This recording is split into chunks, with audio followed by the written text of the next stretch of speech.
ခင်ဗျားတို့ယုံလားတော့မသိဘူးတိုင်းပြောမြန်ရဲ့ထူးခြားချက်တွေကိုနေ့စဉ်တစ်နေ့တစ်ပုတ်တင်ဆက်သွားရင်တော့ကျုပ်ရဲ့ဘဝတစ်လျှောက်တစ်သက်လုံးဗီဒီယိုတင်လို့ရတယ်ဆိုတာအဲ့တော့ဒီနေ့မှာ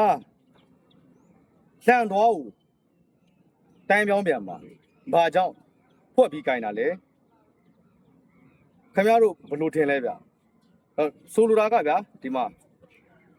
လှန်ကဒီမှာအမြဲတမ်းဒုက္ခသုံးပုံပုံလိုက်တယ်တိုင်းပြောမြန်ကတက်ဆက်ပဲကြိုင်တာဖြစ်တဲ့အတွက်သုံးပုံပုံတစ်ပုံဒါပေမဲ့လှန်သွားဦးအောက်မှာဒါမျိုးထားလိုက်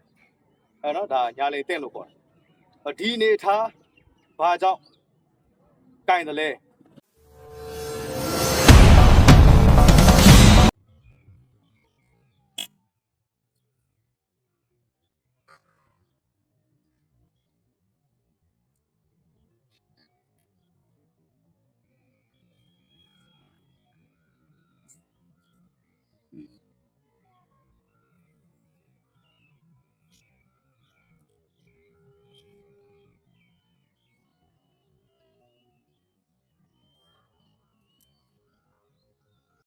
ဘာကြောင့်ဖွက်ပြီးတော့မှ